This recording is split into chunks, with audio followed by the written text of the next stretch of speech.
مرحبا أصدقائي وصديقاتي. اليوم غادي نهضروا على واحد الموضوع مهم بزاف، اللي هو التنشئة الاجتماعية والنوع الاجتماعي أو ما يسمى بالجندر. الجزء الأول فيه غادي نهضروا على مفهوم النوع الاجتماعي أو ما يسمى بالجندر. هذا المفهوم عنده قيمة كبيرة في الدراسة، حيث هو مفهوم معاصر والأهمية ديالو كتبان من بزاف ديال الزوايا.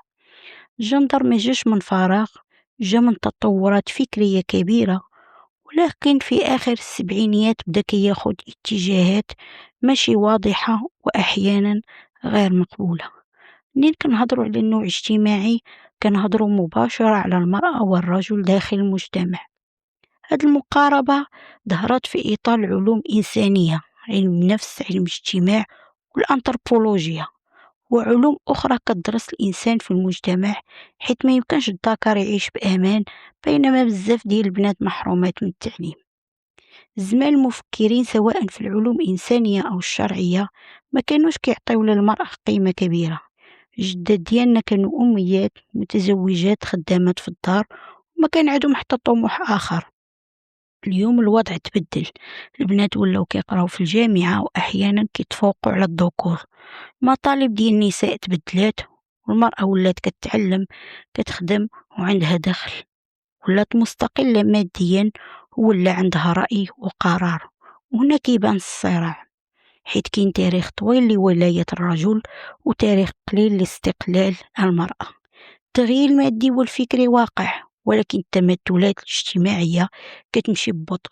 من أبرز مظاهر هذا الصراع العنف ضد النساء، ارتفاع المهول في الطلاق والنقاشات حول مدونة الأسرة وإشاعات على العزوف عن الزواج. احنا ما باغينش الظلم لا للمرأة ولا للرجل، بغينا العدالة والتكامل.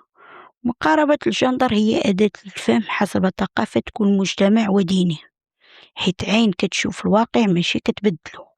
ما كاين حتى مجتمع نموذجي، حيث كل مجتمع مبني على تاريخه وثقافته. ننطلقوا من الأسماء. أسماء ديال الذكور غالبا كتعني القوة والتاريخ: محمد، عبد الله، صلاح الدين. أسماء فيها البطولة والهيبة. أما البنات الأسماء ديالهم غالبا صفات: جميلة، وردة، كريمة. صفات مرتبطة بالآخرين: جميلة جميلة للآخرين، وكريمة كريمة مع الآخرين. هادشي خلقو المجتمع، الولد كيكبر وحس بقيمة الاسم ديالو. أما البنت هاد الصفات كتأثر فيها سيكولوجيا. كنقولو اسم على مسمى. الآباء كيتفاعلوا بأسماء قوية للذكور، وهنا كيبدا الفرق الاجتماعي. كتعطى للولد اسم قوة كيحاول يكون قوي، وكتعطى للبنت اسم جمال كتحاول تكون جميلة وتهتم بالمظهر. واش هادشي طبيعي ولا اجتماعي؟ المثل كيقول الراجل ما كيعيبو والو غير جيبو، اما المرأة فما كيطلبوش منها القوة بل الجمال والصبر والخوف. من هنا كنربيو الاتكالية عند المرأة. في العديد من المناطق المرأة ما تترفع صوتها، السكوت جمال، المرأة الساكتة هي المطلوبة. الرجل مسموح ليه بسلوكيات عنيفة، والمجتمع والقانون كيتساهلوا معاه. احنا كاملين ذكور وإناث ضحايا التمثلات الاجتماعية. أنوثة اللي كتعني العذوبة، الليونة والجمال، الذكورة اللي كتعني القوة، الشجاعة والمواجهة. الراجل الساكت ما مقبولش، ولا تمسات زوجته ولا اختو كيتقال عليه ماشي راجل. المرأة عندها لسان والرجل عنده يد. أيهما أصعب، تكون راجل أو تكون امرأة؟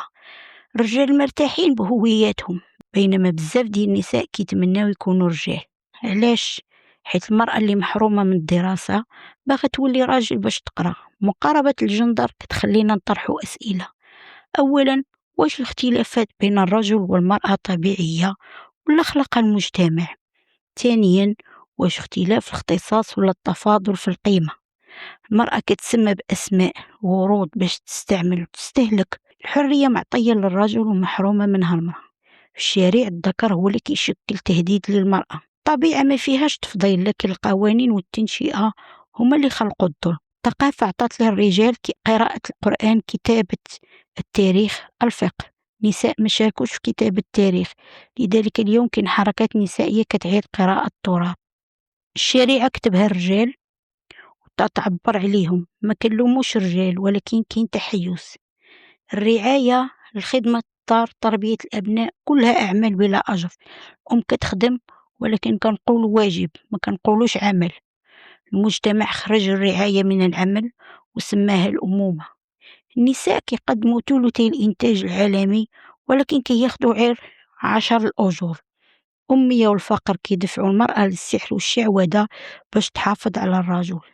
النساء عندهم غير 1% من الممتلكات في العالم. كاين مهن مؤنثة مثل التمريض، السكرتارية، التعليم الأولي بأجور ضعيفة. وحتى العمل بالجمال والصورة، مني توصل لمرأة 30 سنة كتعوض بشابة أصغر.